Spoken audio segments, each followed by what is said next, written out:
Bom, retomamos aqui o contato com o Marcelo Abrileri, que é presidente do site curriculum.com e especialista em recolocação profissional. Marcelo, que dificuldade, hein? Vamos ver se a gente consegue passar aí as dicas, que ninguém quer ser demitido, perder emprego aí de bobeira, né, Marcelo? Lógico, lógico.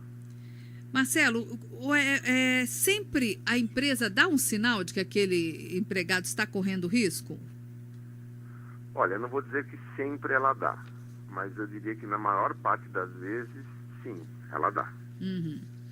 Então, o que a gente tem que prestar atenção para não ser pego de surpresa? Olha, sem dúvida, os seus pares e o seu superior podem dar bastante dicas sobre isso, não é?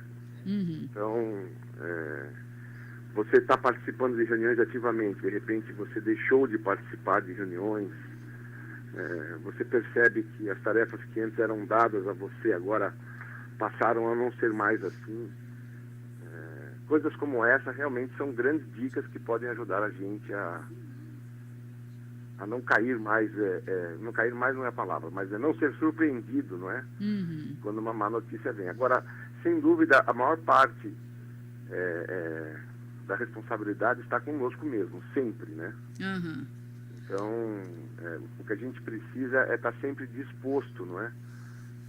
Alegre, feliz, trabalhando contente, isso ajuda muito. Agora, o que nós colocamos lá, como eu já disse, não é, nessa notícia que a gente deu, primeiro diz respeito, então, à redução das responsabilidades. Certo. Então, como eu já disse, né, se as suas responsabilidades caíram, diminuíram, não é? Isso pode ser um sinal, não vou dizer que necessariamente é. Certo. Num outro momento, quando a companhia passa por uma reestruturação. Isso é comum hoje em dia, não é? Uhum. Então, as empresas às vezes são vendidas, ou então se juntam com outras, não é? E aí os departamentos se juntam e aí não cabe o mesmo número de pessoas. Nessa hora também é um sinal que a gente tem que ficar com a orelha em pé, né? Aquela história ali de redução de custos, né? Na verdade, quando eu estou querendo dizer, duas empresas se juntaram. Ah, tá. Então, você tem, por exemplo, um departamento de financeiro numa empresa com 5 pessoas e na outra com 5. Dificilmente vai ter trabalho para as 10. Uhum. Então, lógico que nessa hora, como dizia minha avó, coloque suas barbas de molho, porque algumas cabeças ali vão rolar, porque não cabe todo mundo, não é? Uhum. Na nova estrutura. Certo. Uma outra maneira da gente também ficar atento, não é?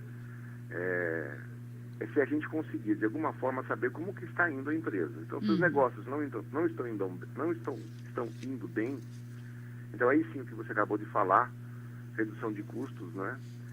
É uma saída que a administração, infelizmente, tem que usar nesses momentos, não é? Uhum. Porque se o dinheiro está curto, então as saídas, às vezes, né, na maior parte delas, são cortar gastos. E pessoas, infelizmente, custam. Né? Então, aliás, felizmente, né? Felizmente custam. Uhum.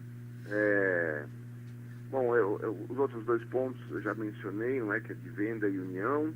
Deixa eu lembrar do outro. Voltando naquela linha das tarefas, né, das responsabilidades, quando você começa a receber também tarefas de pouca importância, não é, ou de menor importância das que você já recebeu um dia, também pode ser, não é, que isso seja um sinal. Uhum. Então, fique atento também a isso, né? Às vezes a gente tem também visibilidade das vagas que a empresa anuncia. Então, se a gente percebe que vagas relacionadas ao nosso cargo, não é, à nossa posição estão sendo anunciadas, também vale a pena a gente encostar no nosso gestor e falar, por um acaso, esta vaga anunciada é a minha, não é? Uhum.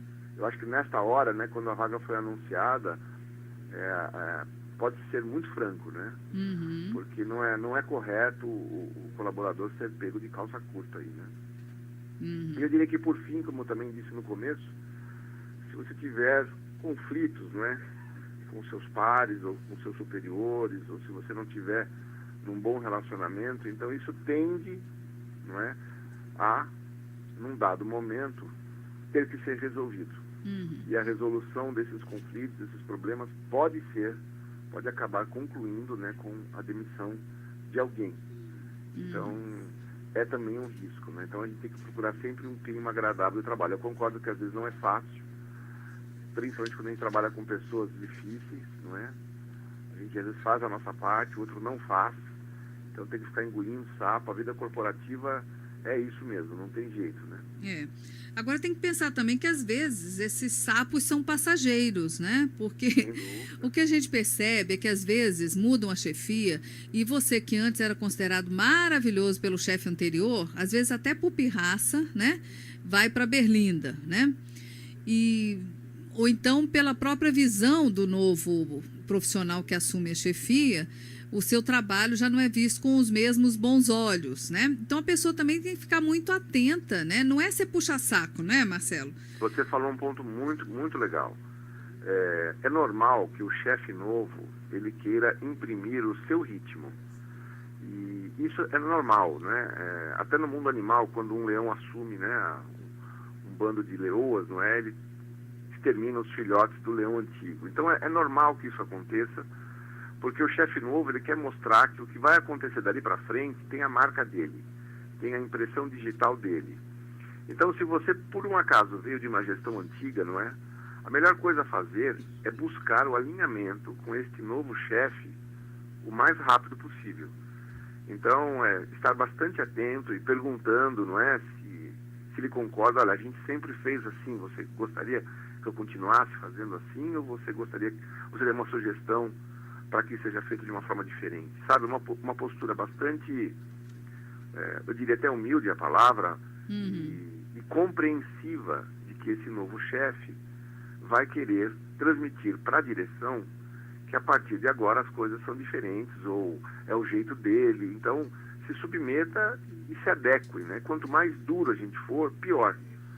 Se a gente conseguir ser maleável nesta hora, então, de repente, essa nova gestão vai gostar da gente, tanto quanto a antiga gostava, e acabou. O nosso risco de perder o emprego foi embora. Agora, tem muita gente que perde o emprego, né? E isso acontece todos os dias, né? E é uma situação que deve ser dolorosa, mas também a pessoa não pode ficar pensando que aquele que o demitiu é um crápula, é isso e aquilo, está sentindo maior prazer em demitir. Porque, gente, eu, graças a Deus, não passei por isso, mas eu tenho amigos que já estiveram nessa situação de, olha, tem que cortar, sei lá, 2 funcionários, né? Estão reduzindo a equipe. Então, cortar custo significa cortar 2 funcionários. Você tem que escolher quais os 2 que vão ser cortados. Você imagina o dilema que fica um chefe numa situação dessa, né, Marcelo? Sim. Nunca é bom demitir, não é? Então não é pensar que o outro está fazendo aquilo por prazer, né? Eu diria, raramente alguém faz isso. Eu não duvido que uma ou outra pessoa até faça isso, porque a gente, nesse mundão de Deus, a gente encontra cada coisa por aí que a gente se arrepia, né? Mas normalmente, eu diria que 98% dos casos, na sua grande maioria, a demissão sempre causa dor para quem demite. Não é um ato fácil. E, infelizmente, muitas vezes ela é necessária. Agora, falamos aqui bastante pontos, né, que servem de sinais do que pode ser uma possível demissão, mas eu acho que o principal sinal é você mesmo, né? Você tem que estar bastante conectado com a empresa, você tem que estar trabalhando alegre, você tem que gostar do que faz, você tem que ser uma pessoa que desempenha bem o seu papel, que busca crescer na sua função. Bons profissionais raramente são demitidos, raramente. Quando há fusão de 2 empresas, eles são os que ficam, não é? Quando há corte de gastos, a empresa não vai demitir uma pessoa que rende, porque uma pessoa que rende pode fazer a diferença para tirar ela da situação financeira delicada. Então, os bons funcionários, eles invariavelmente ficam. É muito raro você demitir um bom funcionário, a menos que a empresa esteja realmente fechando, né? Aí vai todo mundo. Então, eu diria que antes de você se preocupar com os motivos que levam, aliás, com os sinais da demissão, se preocupe com os motivos que levam à demissão. Então... E evite-os, né? E muitas vezes, pelo seu próprio comportamento, consegue até reverter um processo de demissão que estava se encaminhando, né? Mas você conseguindo às vezes mudar ou se mostrar disposto a mudar, às vezes consegue reverter, né? Eu me lembro rapidinho, só fazer um comentário rápido, no final do ano passado nós fizemos uma pesquisa, não é? E ela apontou algo que a gente já até sabia, não é? Só deu com números melhores, eu estou aqui acessando e dando uma olhada. Normalmente a gente contrata alguém pela capacidade técnica da pessoa, né? Pela competência, mas demite por comportamento. Nós até fizemos uma entrevista sobre isso aqui. Fizemos. Falando exatamente isso, que o currículo pode ser lindo, maravilhoso, aí ele é contratado. Chega lá, ele não corresponde ao que a empresa espera, né? E aí acaba... E às vezes esse não corresponde pode ser até uma questão de não se adaptar à equipe, né? Não ser uma pessoa maleável, né? Exatamente. Eu me lembro que 1/3 apenas é que era dispensado por realmente falta de competência, né? 2/3 tinha a ver com comportamento. Então, nessa linha que eu estou dizendo, né? Se preocupe em não dar motivos para ser demitido, eu diria que o principal ponto que você tem que se preocupar é com relação ao comportamento. Chegue no horário, faça sua função, faça amigos, não é que a linha da demissão vai estar longe de você. Muito bem. Bom, o site é curriculum.com, né? Curriculum.com.br. Curriculum.com.br, a gente encontra informações, orientações e pode também deixar o currículo ali para uma colocação, não é? Sem dúvida. Curriculum hoje é a maior base de profissionais da América Latina. Nós estamos com 6,2 milhões de pessoas cadastradas e é hoje a principal referência das empresas na hora de buscar candidatos. Então as empresas muitas vezes elas sequer anunciam uma vaga, mas elas vêm até a nossa base, buscam candidatos, né? E o mercado nem ficou sabendo que tinha aquela necessidade naquela empresa. Então o nosso conselho é cadastre o seu currículo, o cadastramento é gratuito, não é? E mantenha ele sempre atualizado, mesmo que você arrumou um emprego, mantenha seu currículo num site atualizado, porque nunca se sabe quando uma empresa pode estar querendo um profissional com seu perfil, e nessa hora, se você tiver empregado, você vai ouvir a proposta, de repente é interessante, ou não, mas aí é você que decide, né? Você está sempre à disposição do mercado de trabalho. É verdade. E vale para todo o Brasil, né? Vale para todo o Brasil. Marcelo Abrileri, muito obrigada pela participação. Eu que agradeço a oportunidade mais uma vez de falar com vocês. E até um outro dia com novas dicas aí para quem quer entrar no mercado de trabalho, para quem quer se manter no mercado de trabalho também. Um abraço. Perfeito. Outro. Até lá. Tchau, tchau.